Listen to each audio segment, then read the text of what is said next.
கதவும் சேனல் நேருக்கு என்னோட பணிவான வணக்கங்கள். இன்றைய தினம் இந்த காணொளியில் எதை பற்றி சொல்ல போகிறோம்னா, நாக சதுர்த்தினா என்ன, நாக சதுர்த்தி என்னைக்கு கொண்டாடப்படுகிறது, கருட பஞ்சமி நாக பஞ்சமி என்னைக்கு கொண்டாடப்படுகிறது, எதுக்காக கொண்டாடப்படுகிறது, கருடருக்கும் நாகருக்கும் ஒரு பிரச்சனை இருக்காமே, என்ன பிரச்சனை, கருடரை கண்டா நாகர் ஏன் பயப்படுறாங்க, ஒரு காலகட்டத்தில் கருடர் நாகருக்கு அடிமையாக இருந்தாங்களாமே, இப்படி பல கேள்விகளுக்கு இந்த காணொளியில் பதில் சொல்ல போகிறோங்க. அதுக்கு முன்னாடி நம்ம சேனலை சப்ஸ்கிரைப் பண்ணாதவங்க தயவுசெய்து சப்ஸ்கிரைப் பண்ணுங்கள். சப்ஸ்கிரைப் பண்ணிவிட்டு தொடர்ந்து காணொளியை பார்க்காதவங்க இது போல் நல்ல விஷயங்களை ஏற்க நேரிடுன்னு சொல்லிடுங்க. சரிப்பா, நீ சொல்கிறது அருமையாக இருக்குன்னா மற்றவங்களுக்கு பகிருங்க, ஒரு லைக் ப்ரெஸ் பண்ணுங்கள். சரிங்க, நம்ம காணொளிக்குள்ளே போகலாம். நாக சதுர்த்தி, கருட பஞ்சமி, நாக பஞ்சமி இது என்றைக்கு கொண்டாடப்படுகிறதுன்னு பார்த்தீங்கன்னா, ஆவணி மாதம் வளர்பிறை சதுர்த்தி நாக சதுர்த்தியாக கொண்டாடப்படுகிறது. அதே மாதிரியே பஞ்சமி கருட பஞ்சமி இல்லைனா நாக பஞ்சமியாக கொண்டாடப்படுகிறது. சில நேரத்தில் என்ன ஆகும்னு கேட்டிங்கன்னா, ஆவணி மாதத்தில் வளர்பிறை பஞ்சமி வரல அப்படின்னு சொன்னோன்னா ஆடி மாதத்திலே இது கொண்டாடப்படுகிறதுங்க. இந்த வாட்டி பார்த்திங்கன்னா ஆடி மாதத்திலே இந்த நாக சதுர்த்தியும் கருட பஞ்சமியும் வருதுங்க. சரி, இந்த கருட பஞ்சமி எதுக்காக கொண்டாடப்படுகிறது, நாக சதுர்த்தி எதுக்காக கொண்டாடப்படுகிறன்ற கேள்விக்கு போகிறதுக்கு முன்னாடி நம்ம சப்த ரிஷிகளில் ஒருவரான காசிப மகரிஷியை பற்றி தெரிஞ்சுக்கணுங்க. இந்த காசிப மகரிஷி தான் தேவர்களுக்கும் அசுரருக்கும் தந்தை. இவருக்கு பல மனைவிகள் இருக்காங்க. அந்த மாதிரி ஒரு 2 மனைவிகளை பற்றி முக்கியமாக இந்த காணொளியில் பார்க்க போகிறோங்க. யார் பார்த்தீங்கன்னா, கத்ரி மற்றும் வினதா, இந்த 2 தாயாரை பற்றி தான் நம்ம பார்க்க போகிறோம். இந்த 2 தாயாருக்கும் குழந்தை பாக்கியம் கொடுக்கணும்னு காசிப மகரிஷி முடிவெடுக்கிறார். அதனால் ஒரு பெரிய யாகம் பண்ணணும், அது மூலமாக தனக்கு 1000 ஆண்மகன்கள் கிடைக்கணும்னு முடிவெடுக்கிறார். அந்த யாகம் பண்ணுறதுக்காக வலக்கீலா அப்படின்ற மகரிஷியை அழைக்கிறார். இந்த வலக்கீலா மகரிஷி யாகத்துக்கு தேவையான எல்லா பொருட்களையும் சேமித்து வச்சுட்டுருக்கார். அந்த மாதிரி சேமிக்கும் போது சமுத்துக்கள் போதுமான அளவு இல்லை. இவர் அந்த அளவுக்கு வலிமை இல்லாத ஆள்னால சமுத்தை அந்த அளவுக்கு சேகரிக்க முடியல. அதனால் காசிப மகரிஷி தன்னுடைய மகனான இந்திரனை கூப்பிட்டு இந்த வலக்கீலா மகரிஷியோட சமுத்துக்களை சேகரிக்க சொல்கிறாரு. இந்த இந்திரனும் வலக்கீலா மகரிஷியோட காட்டுக்கு போகிறாரு. பல மரங்களை சுலபமாக இந்திரன் வெட்டி சாய்ச்சி சமுத்துக்களாக மாற்றுறாரு. ஆனால் இந்த வலக்கீலா மகரிஷினால் பொறுமையாக தான் பண்ண முடியுது. ஏன்னா தன்னோட உடம்புல அந்த அளவுக்கு வலிமை இல்லை. இந்த மாதிரி செஞ்சுக்கிட்டே இருக்கும் போது இந்திரன் ஒரு மரத்தை வெட்டி சாய்ச்சிடுறாரு. அந்த மரம் இந்த வலக்கீலா மகரிஷி மேலே விழுந்துடுது. அந்த மகரிஷினால் அந்த மரத்தோடைய வலிமையை தாங்க முடியாமல் அந்த மரத்தை கீழே போட்டுறாரு. அதை பார்த்து இந்திரன் நகையாடுறாரு. இதனால் இந்த வலக்கீலா மகரிஷிக்கு கோபம் ஏற்படுது. இது ஒரு பக்கம் இருக்க, சரி இந்த கோபத்தை விட்டுட்டு இந்த சமுத்தெல்லாம் சேகரித்து வைக்கிறார் இந்த வலக்கீலா மகரிஷி.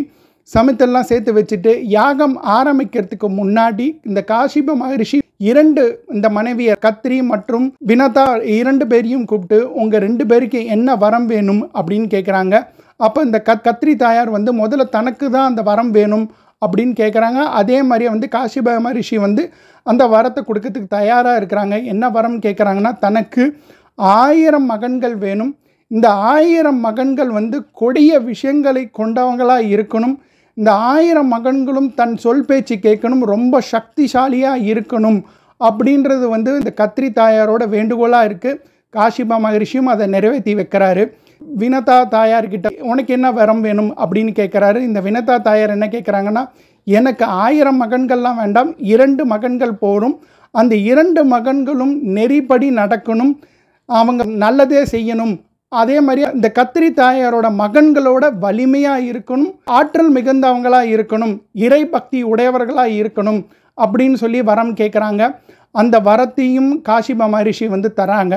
இப்போ யாகம் ஆரம்பிக்குது. முதல்ல வலக்கீலா மகரிஷி கத்ரி தாயாருக்கு தேவையான 1000 முட்டைகளை உருவாக்கி கொடுத்துட்றாரு.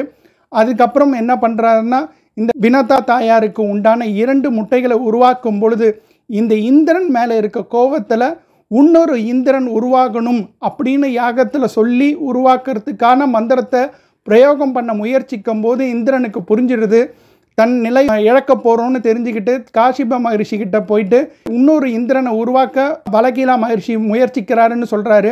அப்போ காசிப மகரிஷி என்ன கேட்குறாரு, நீ ஏதாவது தவறு செஞ்சியான்னு கேட்குறாரு.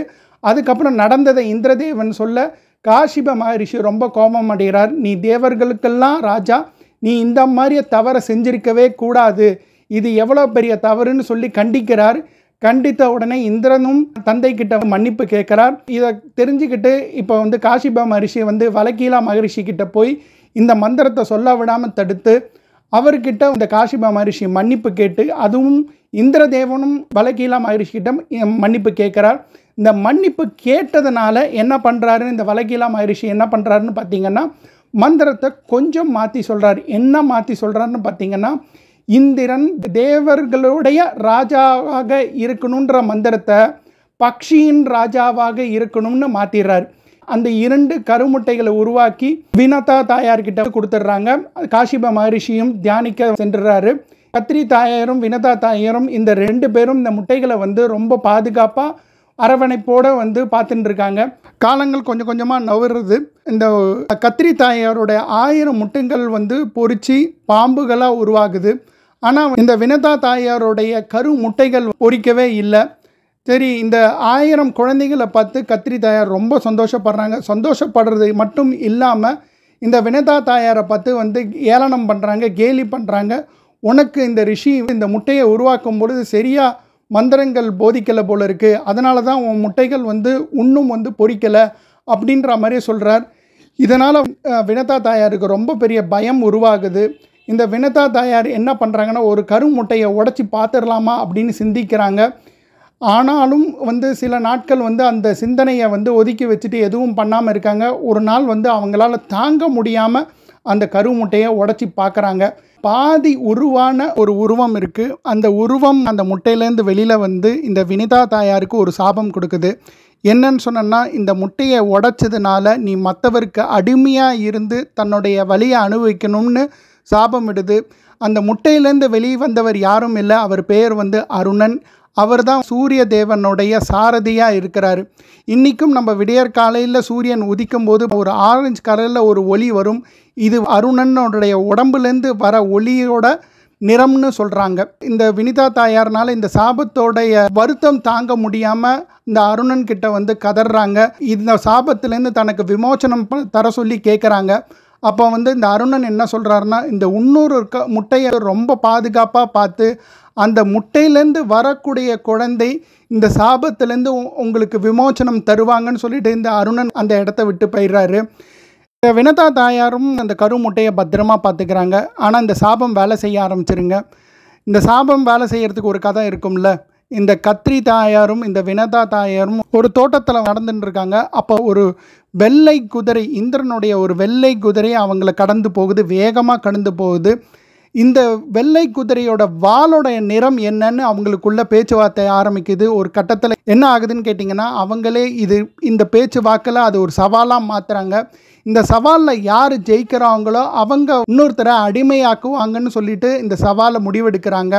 அதே மாதிரியே நம்ம மறுநாள் போய் அந்த குதிரையை பார்க்கலாம், இந்திரனுடைய குதிரையை பார்க்கலாம், அது என்ன நிறம் அப்படின்னு சொல்லி முடிவெடுக்கிறாங்க.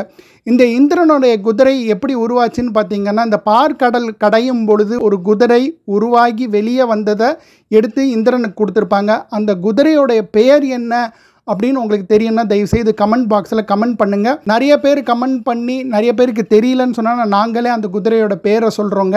இந்த குதிரை வாளோட நிறம் என்னன்னு அப்படின்னு சிந்திச்சுக்கிட்டே இந்த கத்திரி தாயார் இரவு போய் தூங்க போகிறாங்க. அப்போ சிந்தனையில் என்ன வருதுன்னு சொன்னா, ஒருவேளை அவங்க தவறாக சொல்லிட்டாங்கன்னா தான் வினதா தாயாருக்கு அடிமையாக போகணும் அப்படின்ற சிந்தனையை அவங்களால தாங்க முடியல. அதனால தன்னுடைய மகன்களான நாகர்களை கூப்பிட்டு இந்த குதிரை வாளோட நிறம் என்னன்னு கேட்குறாங்க. குதிரையோட நிறமும் வெள்ளை, அதோட வாளோட நிறமும் வெள்ளை அப்படின்னு சொல்லிடுறாங்க. இது கேட்ட உடனே இந்த கத்திரி தாயாருக்கு ஒரு பயம் வந்துடுது. உடனே என்ன பண்ணுறாங்கன்னு கேட்டிங்கன்னா, இந்த நாகர்களை பார்த்து என்ன சொல்கிறாங்கன்னா, நீங்கள் எல்லாரும் என்ன பண்ணணுன்னா அந்த குதிரையோட வாலில் போய் சுற்றிக்கிட்டு அந்த குதிரையோடைய வாளோடைய நிறத்தை கருப்பாக மாற்றிருங்க அப்படின்னு சொல்கிறாங்க. ஆனால் நாகர்கள் இது தவறுன்னு தாயாருக்கு சொல்ல முயற்சி பண்ணுறாங்க. ஆனால் தாயார் கோவப்பட்டு சாபம் இடுறாங்க. என்ன சாபம்னு பார்த்தீங்கன்னா, உங்களில் பல பேர் ஒரு யாகத்தில் தீயினால் எரிஞ்சு இறந்துருவீங்க அப்படின்னு ஒரு சாபம். அது மட்டும் இல்லை, உங்களுடைய சகோதரனாலையும் நீங்கள் நிறைய பேர் இறந்துருவீங்க அப்படின்னு ஒரு சாபம் விடுறாங்க.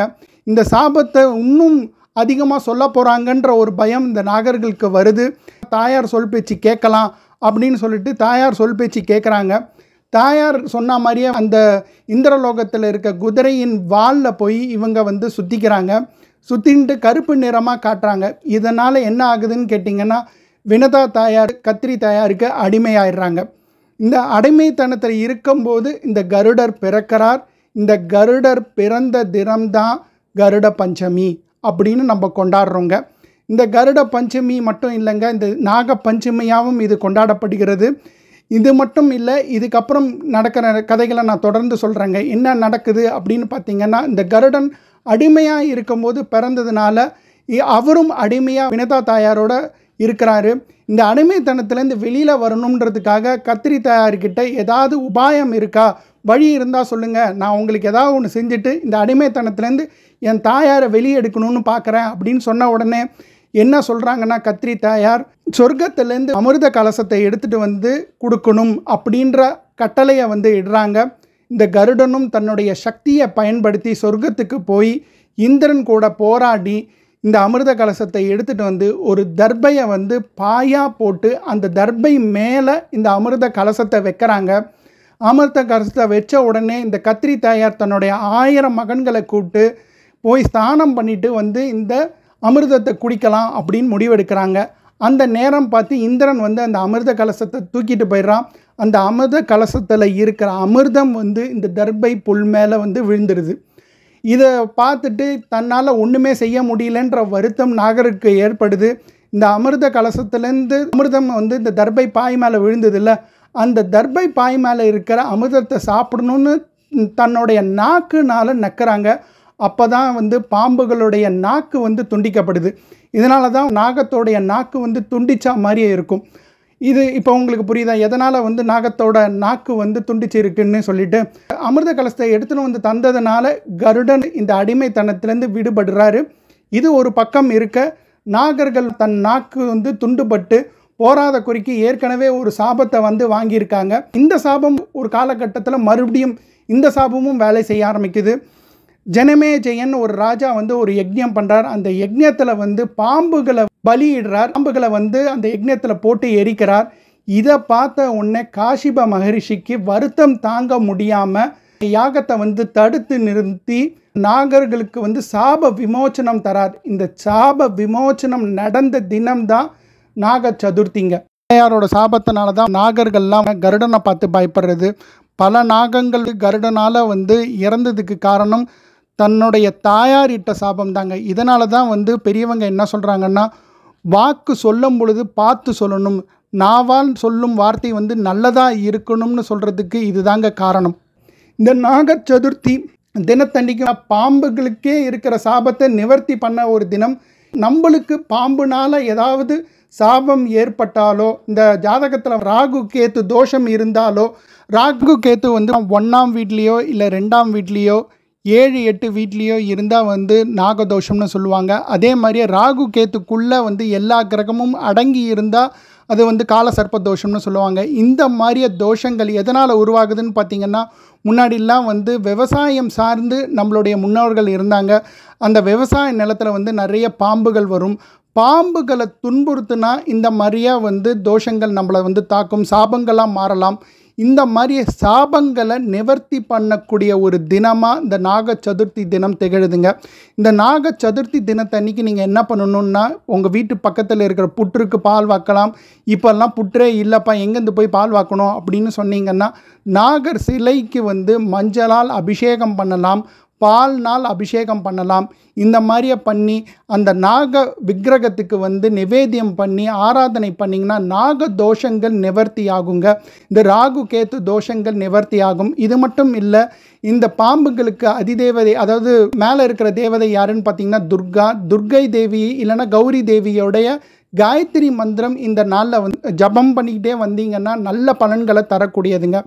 அதே மாதிரியே ஆண் மகன் வேணும்னு நினைக்கிறவங்க வந்து கருட பஞ்சமி தினத்தில் கருடனை வழிபாடு பண்ணனா ஆண் மகன் கண்டிப்பாக பிறப்பான்றது நம்பிக்கைங்க. இது மட்டும் இல்லை, கருட காயத்ரி மந்திரம் எவ்வளோக்கு எவ்வளோ கருட பஞ்சமி அன்னைக்கு சொல்ல முடியுமோ சொன்னீங்கன்னா 6 மாதம் தொடர்ந்து சொல்லிக்கிட்டே வந்தீங்கன்னா கருடனுடைய தன்னுடைய சக்தியில் ஒரு துளி சக்தி வந்து நம்மளுக்கு கண்டிப்பாக தருவாருன்னு சாஸ்திரம் சொல்லுதுங்க.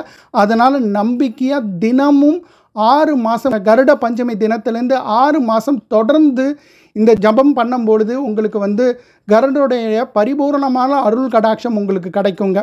இது மட்டும் இல்லைங்க, வேற என்ன நிகழ்வு வந்து கருட பஞ்சமி அன்னைக்கும் நாக பஞ்சமி அன்னைக்கும் நடந்திருக்கு? கிருஷ்ணர் காளிங்கன நடனம் ஆடிய தினம் இந்த நாக பஞ்சமி தினம். இது மட்டும் இல்லைங்க, ஒரு கதை உண்டு.